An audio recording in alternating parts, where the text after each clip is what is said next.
Ya. Entonces,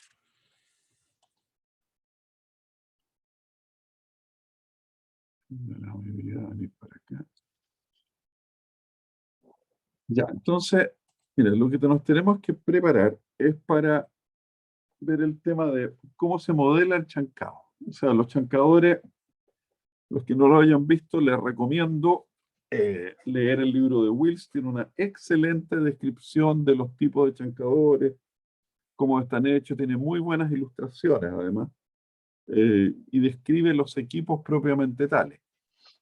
Para la modelación, el libro de Gupta o el libro del JK, digamos, el del 96, son bastante completos al respecto. Entonces, aquí lo que vamos a echar es un vistazo general a qué es lo que importa de los chancadores. En los chancadores importa en primer lugar la dimensión de la garganta, es decir, el tamaño máximo de partícula que puede ingresar al chancador, que es del orden del 90% de esta dimensión. Después, la otra dimensión importante es la separación en la apertura de descarga. Como esto está oscilando, hay una máxima apertura y una mínima apertura. Porque si bien esto define la alimentación, esto define la descarga. ¿Ya? Y aquí se define la clasificación, o sea, el máximo tamaño que va a poder pasar por aquí, el que no se va a quedar atrapado y va a tener que ser triturado, y o sea, y el tamaño que puede pasar incluso sin haber sido triturado en ningún momento. Esa es la mínima apertura de descarga.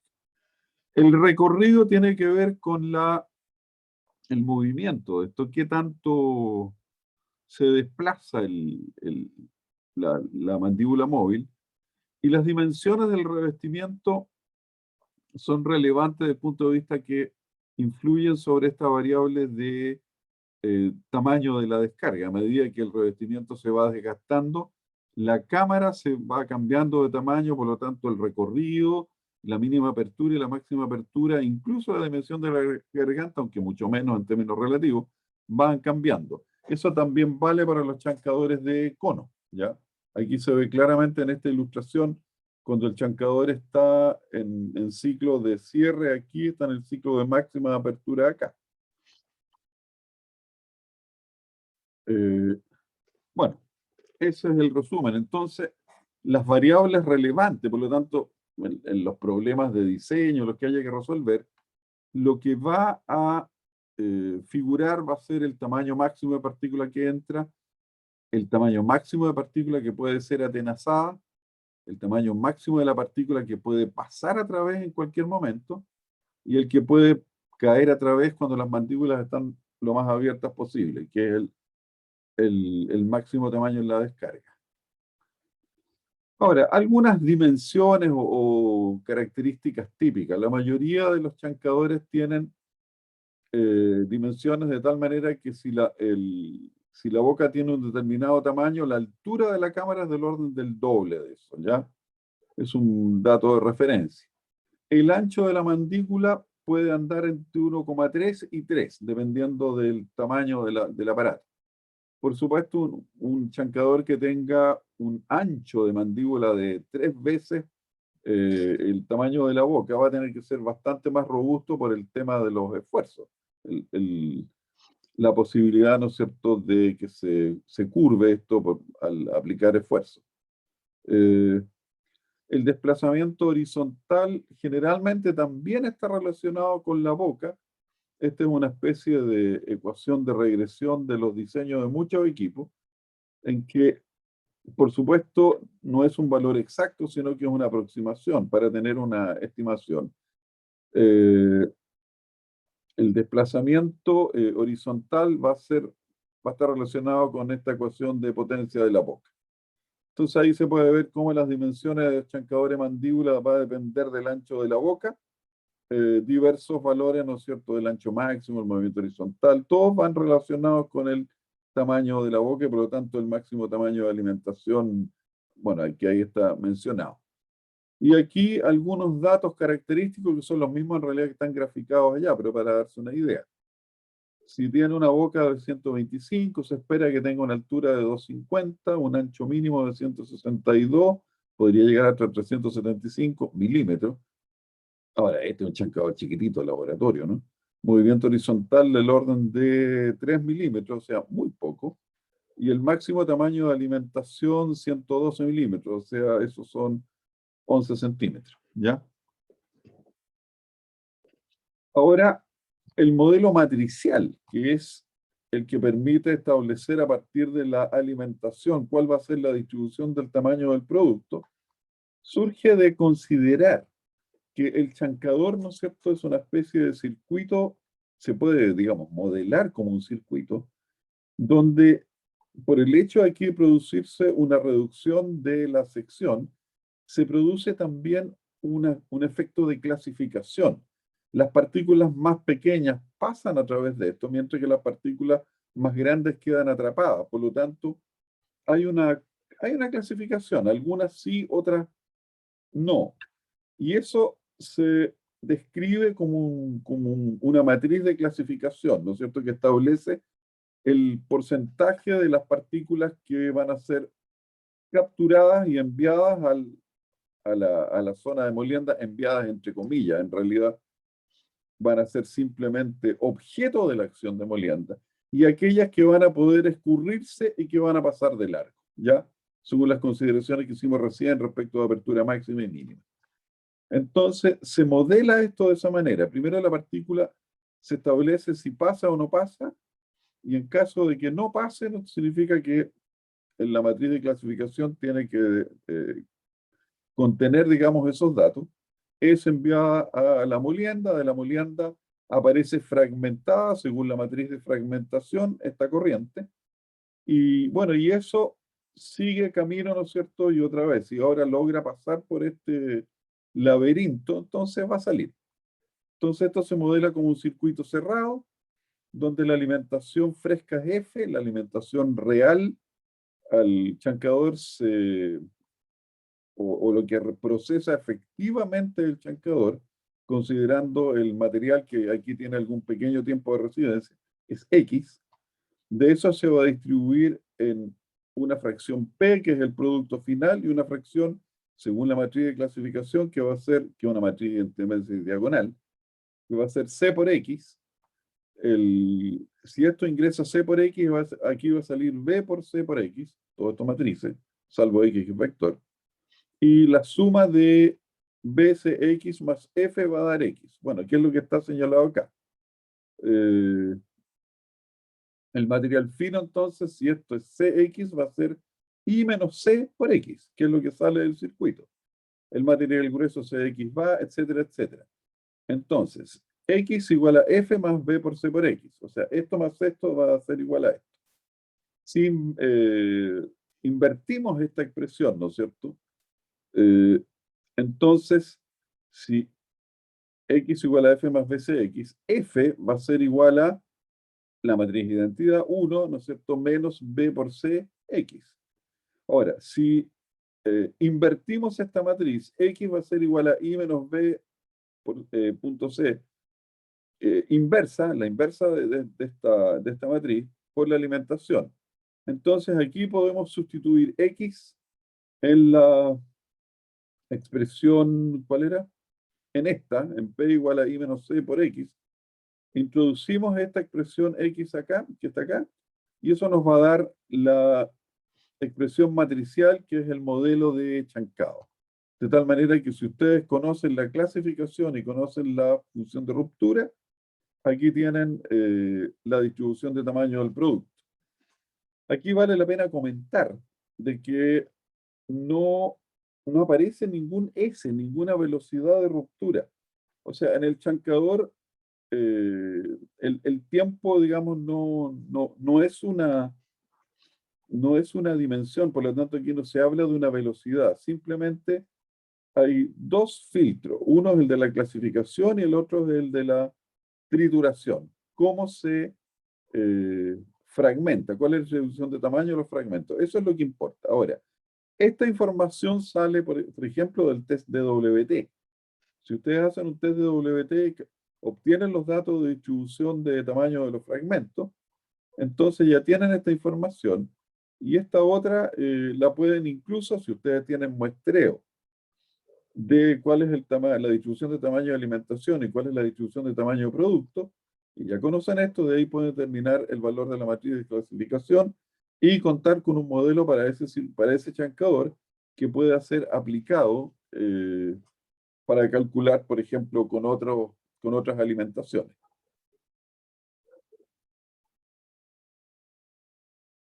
Ya. Ahora, Bill Whiten, ¿no es cierto?, va un poco más allá, dice, mire, esta función de clasificación tiene algunas particularidades, no es una cosa de la cual no sepamos nada. Dice, habrá un tamaño K1 bajo el cual pasará todo por el chancador, porque aquí está el tamaño, ¿no es cierto? Esta es la probabilidad de que sea quebrado algo. Lo que está bajo un cierto tamaño va a pasar de largo y no le va a pasar nada en el chancador. Lo que está por encima de otro cierto tamaño, que él denomina K2, ese tamaño va a ser triturado sí o sí porque no va a poder pasar a través del chancador ni cuando está cerrado ni cuando está abierto.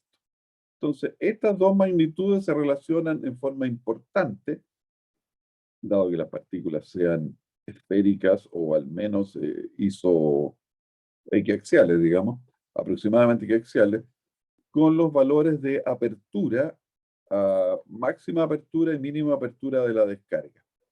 Y entre medio, dice White, mire, aquí vamos a tener algún aumento de esa probabilidad desde 0 a 1. Entonces, lo que propone White es esta función. Dice, considerando que lo que se clasifica, o sea, lo que va al chancador, más lo que se descarga tiene que dar 1. Entonces, si C vale 0, o sea, C valdrá 0 para todo aquello que valgan menos que K1, va a valer 1 para todo lo que sea mayor que K2, y K3, o sea, y entre medio, la función de clasificación va a estar dada por esta expresión, donde K3 generalmente, salvo situaciones excepcionales, 2.3. Entonces, volviendo atrás, si usted hace un uso de ese modelo, basta con que tengan los datos del test de WT de la matriz de ruptura del mineral y aplicando esa expresión y sabiendo cuál es la apertura máxima y la apertura mínima del chancador, ¿no es cierto? Van a poder tener un modelo matricial de la distribución de tamaño del producto del chancador, que probablemente va a ser la alimentación de algún circuito de molienda, pues por eso necesitan saber eso. Los parámetros K1 y K2 a su vez no solamente van a depender de la apertura de la descarga, la mínima, que es la más crítica, sino que también va a depender del flujo, ¿ya? Si el flujo es mayor o menor, eso va a poner más o menos presión, va a depender del tamaño de alimentación y va a depender también del espesor del estado de desgaste del revestimiento. Y el LT era, olvidé que lo era eso. El T-liner claro, es el tiempo que lleva esto funcionando. Requiere de algún dato o sea, este coeficiente lleva en el fondo una velocidad de desgaste incorporada respecto del revestimiento. Bueno, esto permite simplemente afinar un poco más la estimación. Entonces, como decía, ahora, algunos valores base para iniciar una modelación, si ustedes no saben nada, bueno, toman el ajuste de separación mínima de la abertura de descarga para el K1, la máxima para el K2 y el T10 dependiendo del tipo de chancador. Pueden tomar un T10 de 5 a 10, de 10 a 15 o de 15 a 25, dependiendo si el chancador es primario, secundario o terciario. O sea, a medida que se afina esto, ustedes van aumentando la energía específica. Acuérdense que T10 es proporcional, exponencialmente proporcional, esa función que es como es una exponencial inversa, ¿no es cierto?, que converge hacia un cierto máximo. Entonces, esos valores de energía de T10 van a ser siempre mayores para partículas más finas. Ahora, si el chancador el giratorio, ¿no es cierto?, o el que está descrito, digamos, en este esquema, claro, es un chancador de mandíbula y sí es relativamente grande. A lo mejor esto de un solo paso le dio el mordisco y salía todo y salió. Pero los chancadores más chicos, los de cono, suelen tener varias etapas o sea, mordidos varias veces, 4, 5, 6 veces antes de que finalmente sean descargados. Por lo tanto, tienen menos producción. Y para modelarlos, entonces hay que trabajarlos como si fuera una serie de chancadores. O sea, el modelo matricial, la descarga de la primera etapa es la alimentación de la segunda y así sucesivamente, hasta llegar a la alimentación, al producto final. Entonces, bueno, aquí hay que simplemente tener más datos, ir considerando cómo va variando la geometría del chancador a medida que se va atravesando el mismo, ¿no es cierto? Y eso va a ir cambiando un poco los valores de la matriz C. En algún momento, pero no va a ser esta semana, porque ya tengo demasiadas cosas de tarea, vamos a hacer un ejercicio de esto. Para darse alguna idea, ¿no es cierto? En todo caso, miren ustedes, este es el T10 y esta es la razón de reducción, o sea, en otras palabras, el cociente o el porcentaje del tamaño original que representa la descarga, digamos, del chancador. ¿Ya? Entonces, mientras más fina es la descarga, mayor es el T10. O sea, el máximo anda por 40 y otros que andan por 20%, dependiendo de qué tan cruda sea la reducción. Y esto para diversos chancadores, para diversos rangos de tamaño, se obtienen resultados que eh, dan cuenta de esto que llamamos la autosimilaridad del proceso de fractura. O sea que en términos relativos, desde un tamaño máximo, las fracciones de tamaño más o menos mantienen las mismas proporciones. Y para la potencia del chancador se puede usar la tercera ley de Mont, o sea, el método de Mont, o se puede estimar a partir del T10. Si ustedes saben cuánto es el T10 que eh, está dentro del chancador, ¿no es cierto? Con el dato teniendo los datos de A por B, en forma inversa, ¿no es cierto? Se puede establecer cuánto es la energía específica, dependiendo del tonelaje, saber cuánta energía se requiere del chancador, cualquiera de esos dos métodos. ¿Algún comentario o consulta?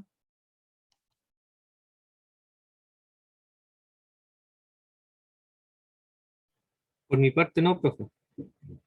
¿Le quedó razonablemente claro? Sí, de hecho aclara más la película para hacer la tarea. Ya, qué bueno. Bueno, ahora los chancadores trituran, pero alguien tiene que tomarles examen.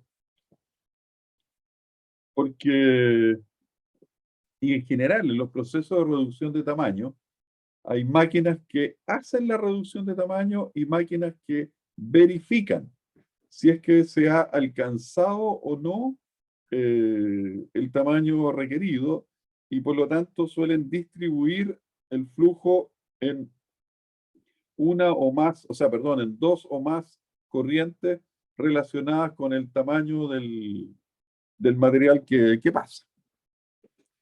Bueno, ahí dice negro, pero en realidad clasificadores en general. Entonces, en general entendemos por clasificación, por tamaño, ¿no es cierto? La separación de partículas sólidas en fracciones homogéneas de tamaño o peso. Más o menos homogéneas en realidad. Eh, Esto puede hacerse por separación directa, simplemente, por ejemplo, pasa por una parrilla, el que es más grande sigue de largo y el que es más chico se cae a través, es una separación directa. O bien puede ser una sedimentación diferencial por diferencia de alguna propiedad. en un fluido que puede ser en agua, o sea, hidráulica, o en el aire. Los hidrociclones entran en esta categoría. Los separadores gravimétricos entran en esta categoría, ¿no es cierto? Pero donde separan en función del tamaño de las partículas, la densidad en algunos casos, en los gravimétricos, o bien incluso en algunos la forma, ¿ya? Entonces, los clasificadores en general van a separar el flujo en dos corrientes. Una que prácticamente estamos todos habituados a llamarle F de alimentación, de feed, y una descarga que dependiendo del equipo a veces se le llama R por rebalse o O por el inglés overflow, que a veces es el producto fino, como en el caso de los ciclones, pero en realidad aquí está al revés. En el caso del arnero, el rebalse o lo que pasa por encima es el producto grueso. Así puede corregir esta lámina. Ya, pero hay una parte, digamos, que sigue de largo y una parte que descarga gravitacionalmente, generalmente por alguna parte inferior, que es un producto grueso que a veces es el bajo tamaño en el caso de los arneros, ¿no es cierto? En los arneros sobre tamaño y bajo tamaño, y le solemos llamar descarga. En los hidrociclones, el bajo tamaño siempre es más grueso, bueno, le llamamos underflow. Bueno, es cierto, en los hidrociclones el producto fino sale por arriba, en los arneros sale el producto más grueso, entonces no es que sea fino, sería producto grueso. Bueno, ahora, los arneros, en realidad, arneros yo estoy traduciendo, debería yo decir malla, ¿no es cierto? Screen. Screen es un arreglo geométrico de elementos, ¿no es cierto? Que pueden ser barras paralelas, pueden ser perforaciones, pueden ser cuadraditos, pueden ser rejillas, o pueden ser mallas con objetos, o sea, con agujeros rectangulares, que pueden ser, la rectangularidad puede ser paralela a la dirección de flujo o perpendicular a la dirección de flujo. Pero todas esas mallas, ¿no es cierto?, constituyen lo que en inglés se llama screening, ¿ya? O sea, mallar sería. Pueden ser estacionarias, o sea que están quietas, ¿ya? O pueden ser móviles. Si están quietas, si son muy gruesas, que son las típicas que hay, por ejemplo, antes de ingresar a un chancador, hay una parrilla que le llaman el grizzly. Grizzly, entre paréntesis, el nombre del oso gris, o sea, un animal enorme, fuerte, muy robusto, haciendo alusión a que las parrillas grizzly también son muy gruesas. O si no, puede tratarse inversamente de una malla flexible, curva, que se utiliza para eliminar lodos o partículas muy finas. Bueno, a veces eliminarla, a veces extraerla, depende de cuál sea el objetivo del proceso. Para separar simplemente. Y entre las móviles están el trommel, que es, lo vamos a ver de inmediato, que es el tipo de tambor agujereado, ¿no es cierto?, que está a la salida de los molinos, o bien el arnero vibratorio, que la vibración puede ser, cuando es vibrating, es generalmente paralela a la dirección de flujo, y cuando dice shaking, es porque es perpendicular a la dirección de flujo, entonces la carga es levantada y vuelta a hacer caer.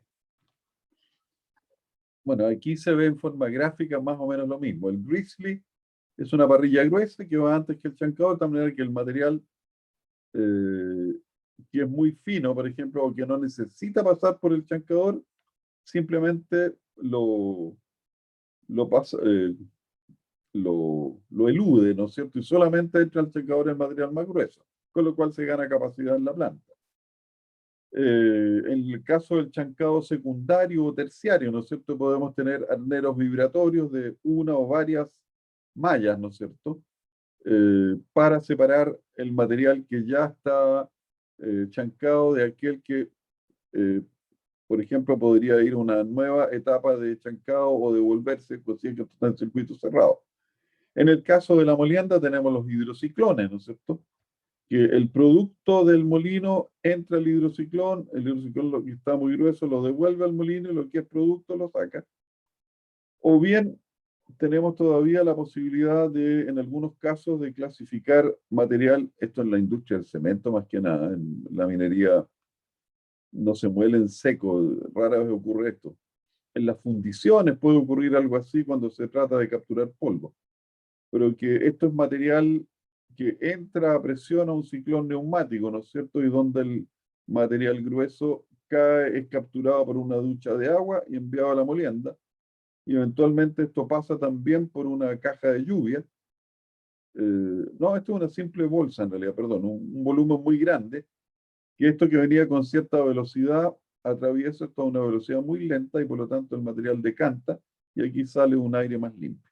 Un backhouse es simplemente una tremenda caja vacía, entre comillas. Rangos de tamaño, para que nos hagamos una idea. Eh, a ver, 1 milímetro, 1 centímetro, 1 decímetro, 1 metro. Como ustedes pueden ver, los grizzlies pueden ser, esto en una mina, ¿no es cierto? En una planta concentradora no van a ver nunca. Hasta 10 metros, eso es para evitar que algún peñasco en la mina se venga directo por un pique, pero digamos que en este rango de tamaño, entre 1 metro y 100 centímetros, se pueden usar grizzlies o, ¿cómo se llama? Mallas fijas. Pueden ser húmedas. Generalmente el trabajo en húmedo es para materiales más finos, de tal manera que el agua lo que ayuda es que el material fino se escurra y se separe, si no por razones electrostáticas o tiende a quedarse pegado. Después los trommel, ¿no es cierto?, están entre 1 centímetro y 100 centímetros. Pero en realidad, en la molienda estamos hablando siempre de entre 1 y 10, 15 centímetros, nunca 10 centímetros. No recuerdo haber visto trommel más grandes. Bueno, hay mallas centrífugas, como digo, shaking, que significa verticales, arneros vibratorios, que si ustedes se fijan pueden ir desde 1 metro, que sería un monstruo, hasta 1 milímetro, 100 micrones, 10 micrones. Ya, o sea, unos arneros sumamente finos. Y aquí ya estamos hablando de hidrociclones, de ciclones neumáticos, clasificadores neumáticos, ya equipos que esto solamente tiene interés en la molienda, o sea, el enchancado de aquí para arriba. Ahí tienen ustedes un grizzly, ¿ya? Esto típicamente, como digo, antes de entrar al chancador, se pone estas tremendas barras, ¿no es cierto? De tal manera que el material que es más fino que esta separación, simplemente escurre por aquí, pasa por el costado y no entra al chancador. Tienen 35, 45 grados de alimentación de pendiente, porque si ustedes se recuerdan, con 30 grados un conjunto de esferas se puede apoyar una en otra. Digamos, ese es el ángulo de o sea, el ángulo de equilibrio para el deslizamiento. Si ustedes le dan una inclinación de un poquito más de 30 grados, un conjunto de esferas desliza. Entonces, pensando en eso, esto se le da un ángulo que asegure de que la carga siempre fluya, ya que no se quede pegada, que no se detenga. Y no tanto, digamos, que el tiempo de residencia sea tan corto o que haya que alargar tanto esta barra para darle un tiempo de residencia razonable, que le dé tiempo al material para escurrir y caer. No son muy eficientes, sobre todo en los tamaños críticos, ¿no es cierto? 3/4, 3/2 de la abertura. O sea, el tamaño de estos grizzly anda más o menos en este rango. Trommel. Va puesto, ¿no es cierto?, la descarga del molino, generalmente lleva una espiral adentro. Esta espiral está hecho de tal manera, es decir, que por aquí, en el caso de los molinos de rebalse, si salen bola, ¿no es cierto?, esta espiral funciona devolviendo la carga gruesa hacia el interior del molino y que solamente la carga más fina escurra por estos agujeros. Como ustedes pueden ver, estos agujeros chiquititos es fácil que se obstruyan, así que en ese sentido los trommel pueden ser muy ineficientes. Y el objetivo del trommel es hacer una separación entre el material más fino, que podríamos calificar de molido, y el material más grueso, que podría ser, en el caso de los molinos semiautógenos, el material intermedio llamado pebble, que, de piedrecita, ¿no es cierto? Que son demasiado gruesos para ser molidos por bolas y demasiado finos para ser útiles como medio molienda. Entonces, eso se captura con el trommel y tiene distintos destinos. Muchas veces, eh, hoy día se usa el poner un chancador en el circuito nada más que para triturar eso después que ha servido su tarea como medio molienda. Puede ser un tronco de cono, puede tener una espiral sin fin, y tiene mucho más uso. Aquí este es uno solamente de las aplicaciones. Como es mucho menor en diámetro que el molino, para las mismas RPM, la fracción de la velocidad crítica es mucho más baja, es del orden de 40%. Por lo tanto, esto nunca ustedes van a ver en un trommel carga volando, siempre va a ir deslizándose y va a estar ejerciendo presión, por lo tanto, sobre el tarro. Algunos trommel tienen aquí ducha de agua, ¿no es cierto? Pero para facilitar el paso del material fino, pero generalmente no es necesario porque el porcentaje de sólido es lo suficientemente alto, perdón, bajo diría yo, en la descarga del molino para que cumpla esa función. Poca capacidad, se satura con facilidad. ¿Qué quiere decir se satura? Que el material no alcanza a pasar y sale grueso y fino por la boca y descarga. O sea, no anda bien. A ver. Ah, ahí tenemos un arnero inclinado. En el centro hay una excéntrica operada por ese motor, que es comparativamente chico, que sacude las mallas, de tal manera que el material, a medida que pasa, ups, metí la pata.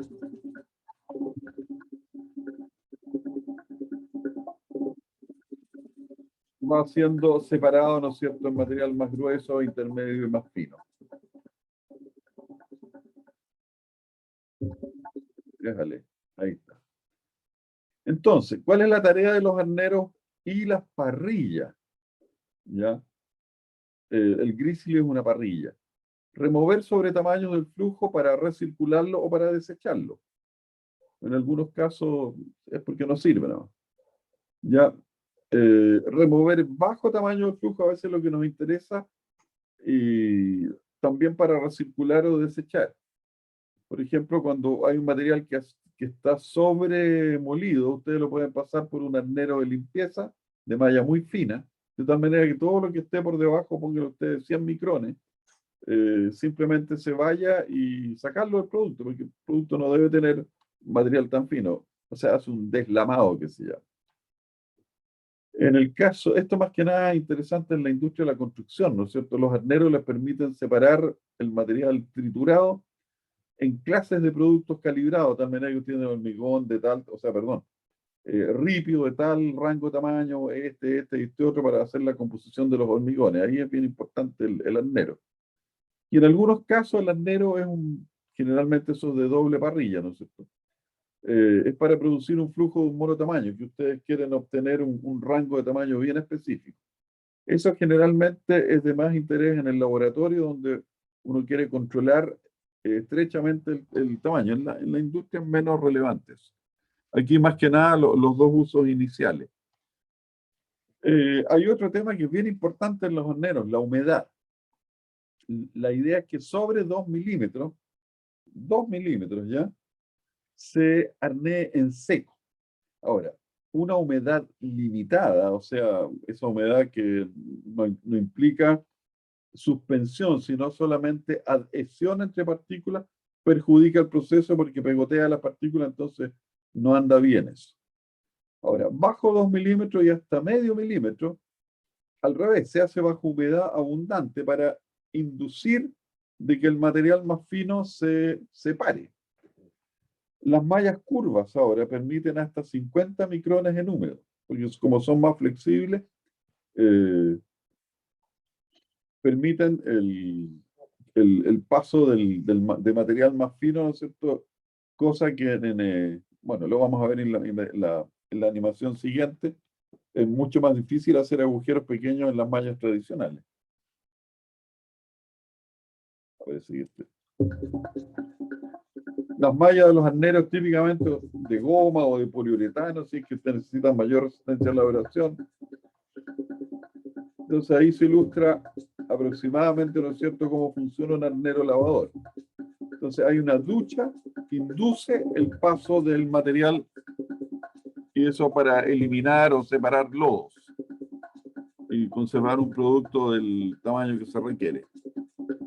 Entonces puede ser eso un arnero de limpieza, por ejemplo. Ya. Bueno, y los arneros flexibles, ¿no es cierto? Estamos hablando de una malla en que la malla es tal, ¿no es cierto?, que a través de, o sea, va en dirección transversal al flujo, y el material al principio pasa muy rápido y aquí se desacelera, pero a su vez, al desacelerarse, se comprime contra la malla, ¿no es cierto? Y eso facilita, además que hay un chorro de agua encima, ¿no es cierto? Facilita la pasada del material fino a través de la malla. Aquí se pueden obtener separaciones, ¿no es cierto?, ya en rangos que son relevantes para la molienda. Y se utilizan para evitar la sobremolienda, sacando el material antes de que se sobremuela. Hay parrillas vibratorias, que son una especie de gristle móvil, que son movilizadas. Bueno, en todo eso estamos hablando de la tecnología de los arneros. Los arneros mismos, ¿no es cierto?, pueden ser horizontales o inclinados, incluso pueden tener inclinación inversa, pero lo típico es que tenga una inclinación entre 0 y 35 grados, velocidades de giro del eje que induce la vibración, por lo tanto, la frecuencia de vibración es del orden de 700 a 1000 ciclos por minuto, o sea, estas son las RPM del motor. La amplitud, ¿no es cierto?, de la sacudida, esta es del orden de 1,5 a 6 milímetros. Si ustedes piensan, para partículas grandes eso es bastante poco. Y más que nada el objetivo que tiene es vencer las fuerzas de roce e inducir el reordenamiento de las partículas, que las partículas finas atraviesen esto y lleguen, digamos, hasta la malla y la sobrepasen. La capacidad media, ¿no es cierto? Hay un indicador típico, dice, de 110 a 165 toneladas por cada 24 horas, por cada metro cuadrado de malla, ¿no es cierto?, y por cada milímetro de apertura. O sea, uno tiene que dar todos estos datos para tener una idea de cuánto puede procesar a través de esto. Entonces, en la ilustración esta se muestra cómo al principio está todo mezclado. Aquí ya se ha producido algún grado de segregación. El material grueso se ha ido hacia la superficie y el material fino ha permeado hacia abajo. Y si el arnero está funcionando bien, en la parte inferior, digamos, al terminar el área, ¿no es cierto?, ya prácticamente todo el material fino ha pasado. Los problemas operacionales ustedes se los podrían imaginar. Se tapan estos agujeros, la misma humedad hace que este proceso ande lento y resultado neto es que este material fino que tendría que pasar por acá sigue de largo y por lo tanto la eficiencia de la clasificación disminuye.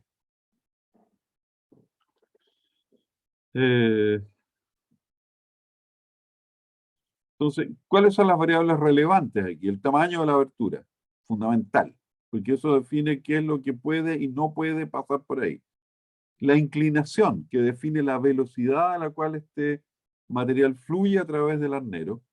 El ancho, porque el ancho determina para una alimentación dada el espesor del lecho, qué tan alto, qué tan alta es la distancia que tienen que recorrer las partículas para llegar a la malla y poder atravesarla. Mientras más delgado y corto el arnero, menor capacidad va a tener. Bueno, la longitud y el ancho al final dan el área, ¿ya? Y la humedad es una variable relevante por las fuerzas de adhesión que genera cuando es limitada. Bueno, y ahí hay alguna regla empírica de más o menos cómo deben ser las dimensiones.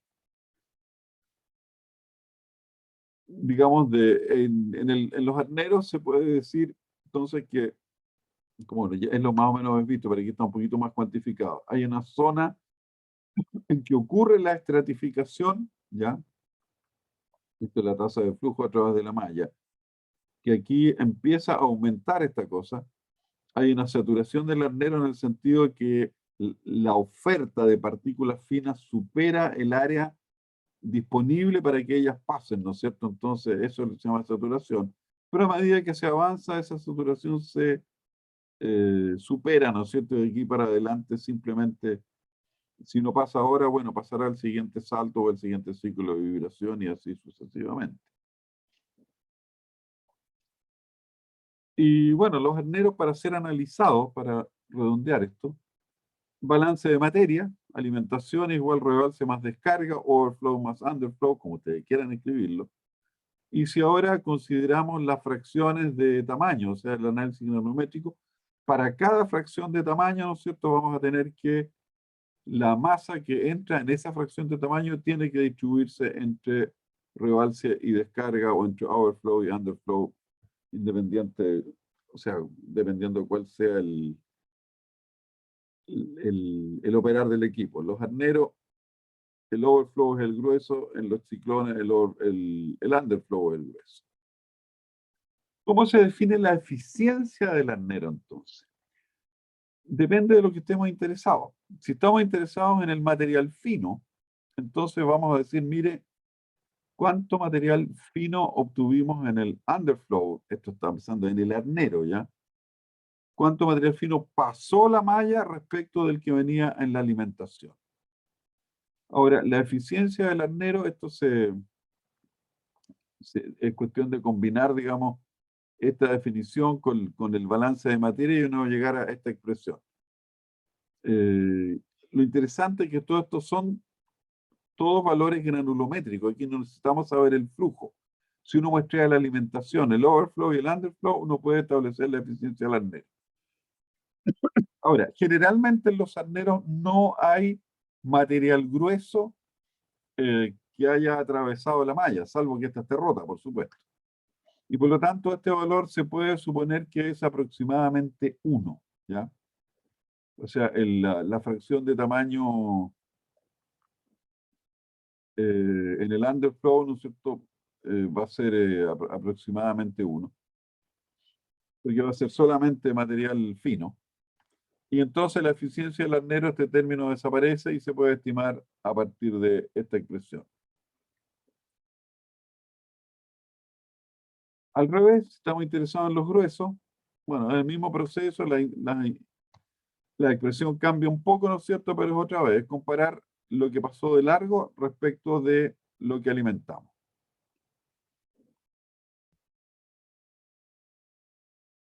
¿A qué hora es? 7:20. Bueno, a ver, intentemos. Supongamos que este es un arnero que está pasando en material, ¿no es cierto? Que por lo menos, eh, póngale usted que tenga entre 50 milímetros y 5 milímetros, ¿ya? Donde la malla tiene una apertura de 25,4, o sea, de 1 pulgada. Pero a nosotros nos interesa saber qué proporción de material bajo media pulgada contiene la descarga del arnero, o sea, eh, lo que pasó a través de la malla, ¿ya? Dice, la alimentación tiene 50% bajo 1 pulgada y 25% bajo media pulgada. Y aquí aparece un numerito. La eficiencia del arnero es 85%. ¿Qué nos dice esto? Que el arnero debiera capturar todo el material fino.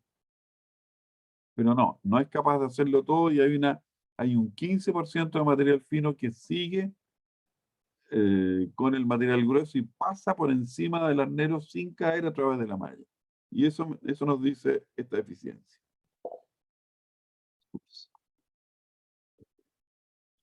Entonces, si uno dice, mire, la eficiencia del arnero es 85%, resumiendo la información que nos acaban de dar.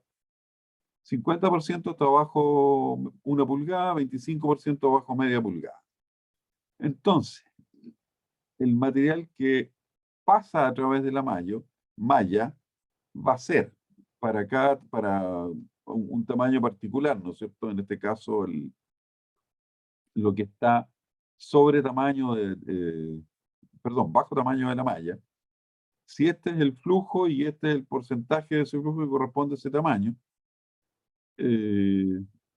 F va a ser 0,5, porque eso es lo que nos están preguntando. Y eso a su vez tiene un 85% de eficiencia. Entonces, si el material tiene 50% bajo media pulgada y de eso el 85% pasa, entonces tenemos esta expresión. Si suponemos que todo el material se encuentra en el bajo 12,7, se encuentra en el bajo tamaño, entonces este U desaparece y por lo tanto la misma expresión anterior ahora es igual a U, el flujo total de descarga. ¿Por qué? Porque todo ese flujo es fino.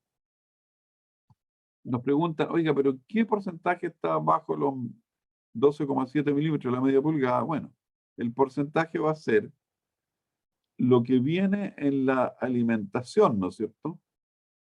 Dividido por lo que pasó de largo. Y eso me va a dar un 59%. Perdón, esto no es lo que pasó de largo, disculpe.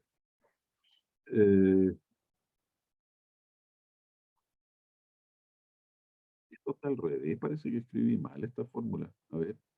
Ah, no, este es más chico, sí, no. Esto es media pulgada.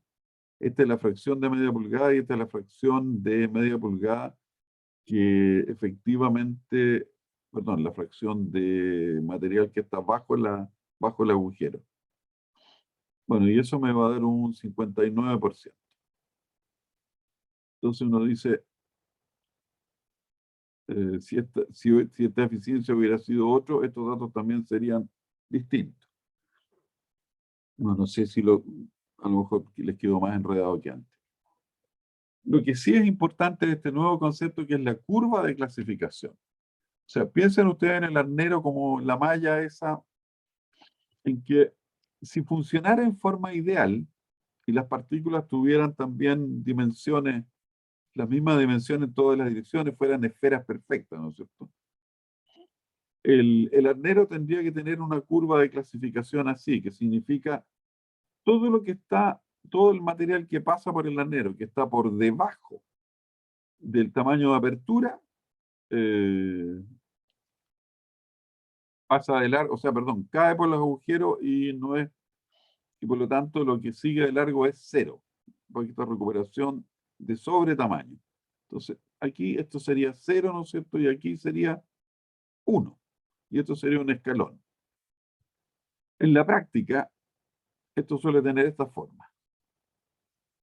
O sea, algunas poquitas partículas de repente se cuelan, nadie sabe exactamente cómo, pero puede ser que por diferencias de asimetría, ¿no es cierto?, en una cierta posición, la piedrecilla se las arregló para pasar a través, pero eso es muy improbable. Ahora, lo que sí, ¿no es cierto?, las que debieran pasar pero que no pasan, aquí hay muchas que teóricamente podrían pasar, pero probablemente por razones de asimetría, por la razón que sea en realidad, finalmente no lo hacen, ¿no es cierto? Y la probabilidad de que de que efectivamente pasen va aumentando a medida que reducen el tamaño. Y esto establece lo que se llama la curva de clasificación del equipo, ¿ya? Esta curva, entonces, si ustedes se fijan, es una probabilidad de pasar de largo, que esto es 100%, y aquí se reduce finalmente los tamaños más finos a 0%. El equipo ideal debiera ser así. El equipo real es así. El valor característico con el cual se describe esto es el D50, el tamaño para el cual la mitad pasa de largo y la mitad es capturada por los agujeros, ¿ya? Y ese de 50 generalmente es bastante menor, o es, digamos, significativamente menor que el tamaño de la apertura. Ya el de 50 es un valor menor.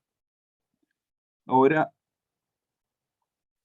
hay otras dos características que se utilizan para, porque a veces esta curva anda muy cercana a estos muy verticales, eso suele pasar justamente en los arneros. Pero por ejemplo en los hidrociclones, esta misma curva que se puede calcular para un hidrociclón es mucho más plana y extendida. Entonces significa que la clasificación ahí es menos eficiente.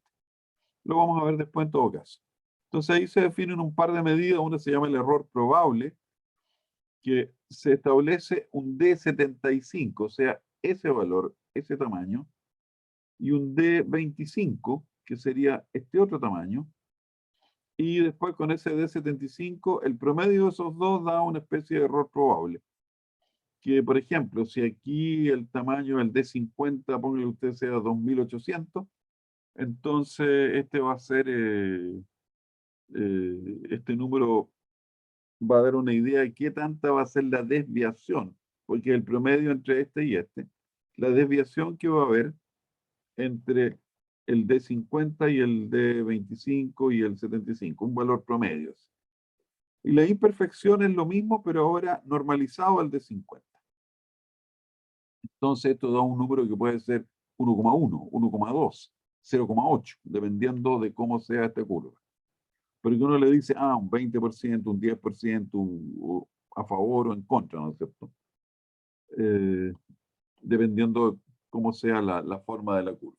Pero son indicadores nada más que para darse una idea de qué tan vertical o cuál es la pendiente a la larga, porque esto no es otra cosa que una estimación de pendiente de la curva de clasificación. ¿Por qué no se alcanza la separación ideal? Bueno, lo que decíamos, a veces las partículas vienen aglomeradas y no pasan pudiendo pasar. La humedad molesta mucho aquí, porque van con velocidad tangencial a la superficie y por lo tanto no encajan en los hoyos, pasan de largo. Porque la sección de mayor dimensión, pensando en una partícula simétrica, es perpendicular al eje del agujero. Piense usted en una laja, en una piedra así que tiene poco espesor, pero bastante ancho o largo. Una moneda de 100 pesos, por ejemplo. La moneda de 100 pesos, ¿no es cierto?, necesita un agujero relativamente grande para poder pasar, pero es fácil que siga de largo. O bien a veces porque como la malla no tiene un espesor cero, sino que tiene una profundidad, la partícula se puede quedar atrapada en esa profundidad y no pasa. Ahí cuando las mallas se tapan nada más. Por último, otro concepto fundamental es lo que se llama la carga circulante. Si ustedes se fijan, la carga circulante se define en el caso del chancador, del arnero, como el rebalse, o sea, el grueso partido por el material fino. Entonces, ¿cuál es la idea? Que la alimentación fresca normalmente tendría que ser igual a la salida, que es el material fino. Sin embargo, lo que le llega al arnero para procesar, ¿no es cierto?, es la suma de la alimentación fresca más lo que no estaba en el tamaño que tuvo que pasar por el chancador y devolverse y así sucesivamente. Entonces, la proporción de material que está dando vueltas aquí respecto de la que logra pasar de largo, a eso le llamamos la carga circulante. En algunos casos este valor puede ser bastante pequeño, va a depender mucho de la capacidad del equipo. O sea, si este es un equipo de alta capacidad, entonces lo que llegue, ¿no es cierto?, lo va a procesar y esto va a ser siempre fino y no va a haber problema. Pero a veces pasa que, por ejemplo, esta malla es muy fina para lo que es capaz de entregar este producto, y por lo tanto la fracción fina que entrega este equipo es muy pequeño, y ahí la carga circulante se nos va arriba inmediatamente. Imagínense que en cada pasada esto un 10% nomás cumple con el D50 o el tamaño de corte que tiene la apertura de la malla.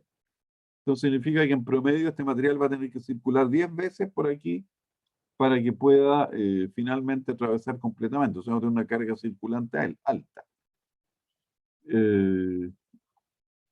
Ahora, en algunos casos, aquí por ejemplo en este circuito es un circuito inverso que se llama. Se entra primero al clasificador y después se va al equipo de trituración. Aquí tenemos un circuito directo, se entra al equipo de trituración y después, ¿no es cierto?, se hace la evaluación, lo que sigue de largo y lo que no se devuelve. Entonces, este es un valor muy importante, porque esto determina en buena medida la capacidad del circuito. Y la mala operación o problemas operacionales en un circuito inmediatamente repercuten en la carga circulante. Aquí algunos ejemplos. Si ustedes se fijan, F es lo que entra efectivamente al arnero y N es la alimentación fresca. Entonces, comparen ustedes cuando la alimentación fresca es una proporción menor de la alimentación al arnero, las cargas circulantes son relativamente pequeñas. O sea, en el fondo esto entra, pasa, se da vuelta y sale. Y la relación entre uno y otro es pequeña. Pero si el contenido, ¿no es cierto?, perdón, si disminuye la capacidad del equipo, por ejemplo, y esto se traduce aumenta la capacidad del equipo. Y eso significa que la cantidad de material en condiciones de pasar aquí, la alimentación, el contenido del material que uno espera que pase es menor, entonces la carga circulante más o menos se mantiene. Pero si los dos valores suben, entonces nuestra carga circulante se dispara, le estamos pidiendo demasiado a esto, ¿ya? Y esto sería otro circuito donde, dependiendo de cuál sea la condición, ¿no es cierto?, de material en condiciones de pasar, vamos a tener más o menos carga circulante. En realidad estas figuras no. Lo más entretenido es calcular estas cosas con circuitos, y el JK nos va a ser útil. Ya, aquí hay un ejemplo que en realidad está tomado del libro, pero que con la obra no vale la pena verlo. Ustedes lo pueden ver. Las presentaciones estas están en el aula y la tarea versa sobre estos temas. O sea, calcular, hacer balances sobre arnero, calcular eficiencias, calcular flujos, calcular proporciones de una cierta malla, cuál fue la eficiencia respecto de esa malla. Hay algunos problemas de dimensionar chancadores, o sea, calcular la potencia, calcular la producción, pero son bastante sencillos. En realidad hay que aplicar unas pocas fórmulas que ustedes van a tener ahí que identificar, reconocer. Así es que por ahora, digamos, no, no vamos a indagar mucho más en el tema del circuito, a pesar de que con esto ya quedan dadas los elementos para poder examinar circuitos de chancado.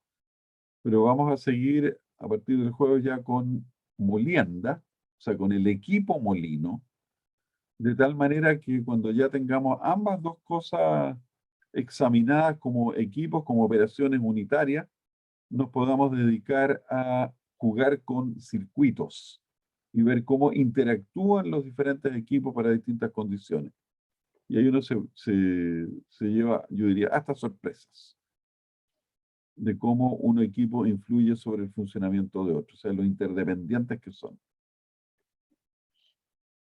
¿Alguna consulta que supongo que es mucho más fácil, que haya quedado menos claro, digamos? Sobre todo, no sé si este ejemplo está bien. Cuando ustedes lo hagan les va a resultar fácil, y en una de esas hasta me equivoqué en algo, pero no creo. Profe, y cuando habla de jugar con circuitos, vamos a estar con un simulador.